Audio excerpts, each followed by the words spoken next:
وعلى آله وصحبه والتابعين لهم بإحسان إلى يوم الدين.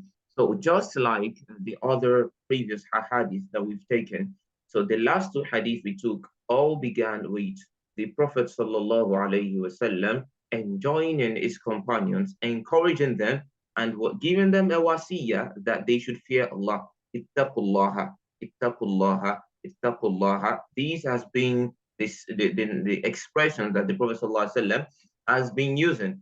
So based on the arrangement of this narration. Now the third hadith that we have here, it has been narrated that the Nabi sallallahu alayhi wasallam, he said that ittaqun nara, ittaqun nara walau bishiqqi tamra, meaning ittaqun nara. We know the meaning of saying when we say ittaqu, ittaqu nara. What does that mean, Brother Mubarak? To fear. Exactly. Like they're telling you of beware of something. Like beware of it. Try to save yourself from it. Try to prevent it. Try to save yourself. Be careful with it. Of what now? An-nara. Before, the previous hadith we were taking talked about ittaqullaha haythuma kunt. The other one, ittaqullaha fi salah wama malakat aymanukum. So all these things. But Allah is saying, or that means the Nabi sallallahu alaihi wasallam is telling us here that ittaqun nara walau bishiqqi tamra. The meaning of this hadith, is it trying to tell us that, oh, we should be scared of fire? That maybe when we are cooking, or maybe when we are cooking, we should try to be careful so that the fire is not going to affect us. Or maybe when we are dealing with the electricity, then we should try to be very careful and use the safety precautions. Is that the madlul of the hadith? No, I don't think so. Nah, so it's not even close. Now, an-nar, lafzun shar'iyyun. An-nar, it means what? Jahannam, the hellfire, hell, Jahannam, hellfire. That's the meaning of an-nar. The Nabi sallallahu alaihi wasallam is now telling us to what ittaqun nar. Does the nar itself have any capability of punishing? Of just saying, on the day of Qiyamah, it's going to select some certain people and say, oh, please, you and you and you come, let me punish you. Is it possible for that to happen? No. Who is the controller of the nar? Who gives the order to them? Allah Azza wa Jal. Allah Azza wa Jal. So even though, like it has been mentioned in some narration that Jahannam, ordinarily now, it has been created. Jahannam, we have Jahannam currently where it is now. Same as Jannah. Aha. Al-Jannatu wan-nar makhluqatani mawjudatan, as they would say. Meaning, Al-Jannah, paradise, and An-nar, Jahannam, hellfire, the two of them have been created by Allah Azza wa Jal, and the two of them, we are currently living in a world where Allah has created them already. Allah has created them. Where are they? Now, it's not left to us to start thinking about that. So Allah is now telling us, let me say, the Prophet ﷺ is telling us that, ittaqun nar. An-nar. How do we fear an-nar? Allah said in the Quran, يا أيها الذين آمنوا قوا أنفسكم وأهليكم نارا وقودها الناس والحجارة عليها ملائكة غلاظ شداد لا يعصون الله ما أمرهم ويفعلون ما يؤمرون. Allah said, يا أيها الذين آمنوا, all you who have truly believed in Allah Azza wa Jal, يا أيها الذين آمنوا قوا أنفسكم, save yourself first. Save your own self, your own souls first. وَأَهْلِيكُمْ, then those within your capabilities, those your families, your closest relatives. وَأَهْلِيكُمْ. When the word ahl is being used, especially in the Quranic terms, the first person it refers to is a spouse, your spouse, your own self, your spouse, your immediate family, your extended family, your closest relations. Ittaqun nar, Allah said, Ku anfusakum, save your own self. Wa ahlikum, how do we save ourselves from nar? We know that Allah has asked us, He has instructed us While explaining the meaning of taqwa in the previous lessons, we mentioned that Allah Azza wa Jal, He has explained to us what we need to do to make Jannah and what we need to do so we are not going to be from the Ashab al-Nar. May Allah never make us from the Ashab al-Nar. So the only way we can save ourselves is by following these teachings. So now, after we ourselves have learned these teachings, the process of we trying to implement Ku Anfusakum is by learning about the religion of Allah, learning what Allah wants, learning what He doesn't want. That is Ku Anfusakum. Now the other one, Wa Ahlikum, and your own people, to your relatives, your closest ones. How do we save them? By giving them this same message that Allah has given to us, has sent to us. You know that, oh, it's not good for a Muslim. As a Muslim, we cannot participate with the non-believers, the non-Muslims in their maybe festivities, and we cannot say, oh, I'm a Muslim, let me go to masjid on Friday for Jumu'ah, and when it's Sunday, I'm going to go to the church too and to go and give worship, as they would say. This is not from the ways of the Muslim. We know this one already, Abi. That is Ku Anfusakum. Now, wa ahlikum, our own close relations that do not even know about it. Maybe they do not have this religious enlightenment. They're not exposed about these rulings. Some of them feel, oh, well, after all, this neighbor has been very kind to me. In fact, during Eid, he congratulated me. It did this, it did that. It is important that I replicate that too. No, we have to understand that there are boundaries to our own religion. Lakum dinukum waliyadin. Allah said, Lakum dinukum waliyadin. Unto you is your own religion, waliyadin, and I let me hold on to my own religion too. So we cannot mix religions together. Our own lords are different. When we pray, we call on to who? To Allah Azza wa Jal. When they pray, they call on to who? A dead. Isa ibn Maryam. A person who is also in need of the rahmah of Allah Azza wa Jal. So that is Ku Anfusakum, and the other one, Wa Ahlikum. That's the way we can save our own people, by telling them about the rulings of Allah. Those who do not know about the rulings of Allah, we have to tell them. That is Ahlikum Nara. So Allah is now describing this nar. He said, Naran waquduha an-nas wal hijara. The nar, that the fuel that we are going to use to fuel it, what we are going to use to fuel it is not even coals now. You know, sometimes when we want to make fire, we need coals, we need sticks, we need wood and everything like that to make fire. Allah said, the waqud, what we're going to use to set up this fire, and nas, humans. They'll be humans. Wal hijara, and hot stones. Waqudu an-nas wal hijara. Allah has created some specific people in this world now that the only purpose, the sole purpose of their creation is that Allah wants to use them to set up this fire. That is their own purpose. May we never be among them. So there is a set of people that Allah has created for that purpose alone, just that purpose, nothing else. That this set of people that have created you guys for this purpose. Then Allah continued, they said, عَلَيْهَا مَلَائِكَةٌ غِلَاظٌ شِدَادٌ. And on this hellfire, we have some malaika, some angels that we are giving the sole responsibility of taking care of Jahannam. They are in charge of it. Some of them would say, oh, like Allah mentioned in Surah Al-Alaq, He said, فَلْيَدْعُ نَادِيَ سَنَدِعُ الزَّبَانِيَ. The meaning of this Zabaniya, it's the name of an angel, Malakul Adab, the angel in charge of punishment. The main angel in charge of punishment. But some of them say, oh, there is another angel who is the Khazanatun Nar, the keeper, the gatekeeper of Jahannam. So Allah said, Aliyah malaikatun, there are some angels, Giladun, strong ones, Shidadun, they have no mercy. Merciless ones, stern ones, strong ones, angry ones. They are angry already. Shidadun. And another thing is, La ya'asuna Allah ma amarahum. And they do not go against what Allah Azza wa Jal has instructed them to do. If Allah said, oh, so, and people, please, straight into Jahannam. No, la majala lahum.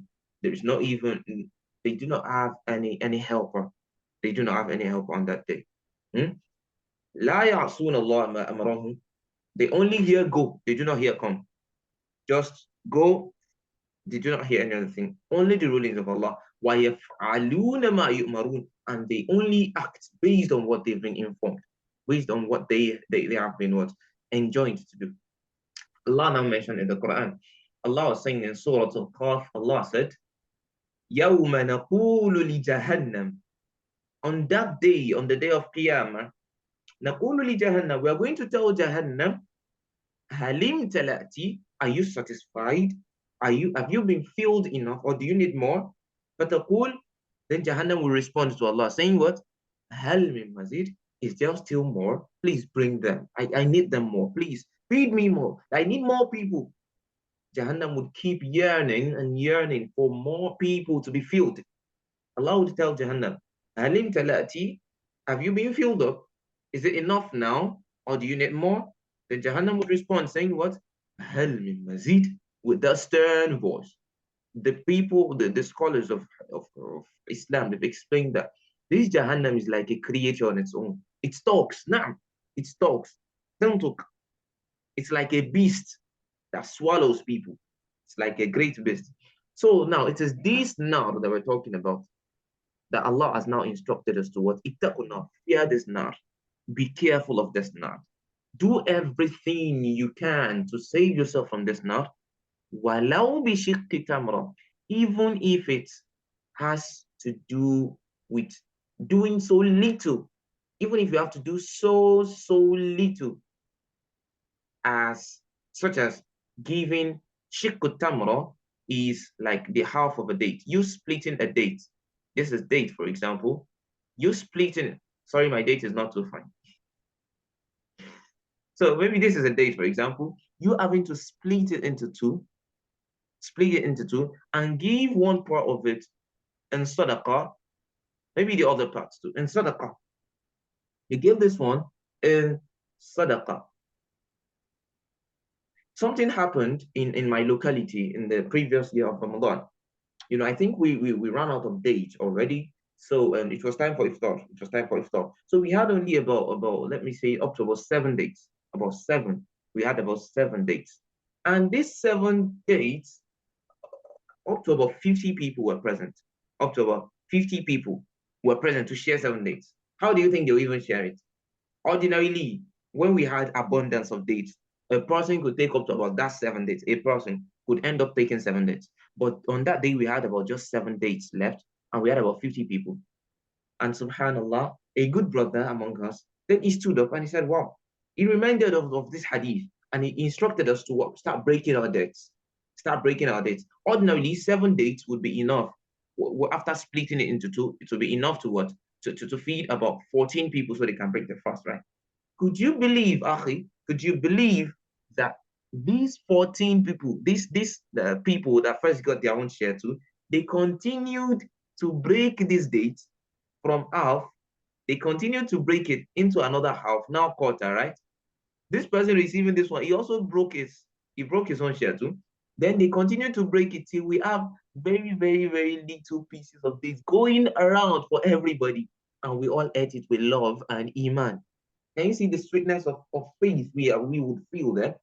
And the kind of reward, it could be, well, how do you mean just a date? Me giving a brother just a date. How do you mean that one can save me from now? How do you think it can make me enter Al-Jannah? Subhanallah. There is a qissa, a popular story of a woman who was a harlot. She was an harlot, or a whore, as they would say. This woman, a prostitute. So she of course, one day she was moving and she found a thirsty dog. She found a thirsty dog. And could you believe that she brought out her own shoe and got to the well and was able to fetch this thirsty dog a little water to quench the thirst of this dog. And Allah Azza wa Jal forgave this harlot. Underline it, please. Harlot. Allah forgave her. For what? Just feeding a dog. Feeding a dog. What animal? Not even a camel. Dog. Dog. Very useless animal. Astaghfirullah.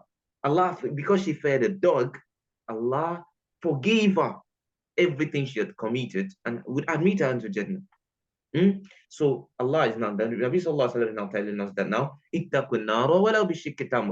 there are many good deeds today that we feel it's just very little, do not let me do it. وَتَحْسَبُونَهُ هَيِّنًا وَهُوَ عِنْدَ اللَّهِ عَظِيمٌ. You might feel, oh, this deed is very little now. It could be a sin. It could be a sin. وَتَحْسَبُونَهُ هَيِّنًا. That, oh, isn't only me just poking this brother. It's not only me just talking bad at him. وَهُوَ عِنْدَ اللَّهِ عَظِيمٌ. But before Allah is very, very, very huge and mighty. Very grievous. So also there is another one. the scholars of Islam, they would say that رُبَّ عَمَلٍ صَغِيرٍ أو رُبَّ عَمَلٍ قَلِيلٍ تكبره or تكثره النية وَرُبَّ عَمَلٍ كَثِيرٍ تُصَغِّرُهُ النِّيَّةِ.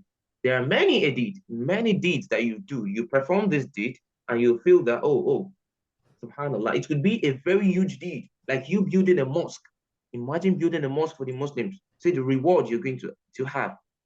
But you built it for the sake or for the intention of riyah, so people would know that, oh, I'm also spending money. Oh, this man is rich, man. Oh, this person spends. This person is a good brother. Subhanallah. So the person could end up not having a single dime of reward. But a woman who is just at the masjid, she doesn't even have money to build a masjid. She's just there every day to sweep the masjid, the corridor of the masjid, sweeping the corridor of the masjid. And this person would have multiple rewards in billion times, multiple times than that person who built 10 masjids. What is the difference now, Akhi? What is the difference? Their intention. Intention and niyyah. Innamal a'malu binniyat. And now, to just round it up, there is a hadith of the Prophet ﷺ that a woman, there is this woman then in Medina, she nobody knew her. She used to come to the masjid, a old woman. She used to come, oh, sorry, an old woman. She used to come to the masjid and just sweep and clean up the masjid. So nobody knew her. Nobody even used to pay attention to her. But when she died, and some people just went for the janazah. They took the funeral rites and they did what they should do. Then the other day, the Prophet ﷺ saw that the masjid was somehow dirty or something. Then he asked about that woman. He said, please, it seems there's one woman who used to just come around and clean it. And they told the Prophet ﷺ that, oh, subhanAllah, this woman, she passed away already. She died just a few days ago. Then the Prophet ﷺ stood up.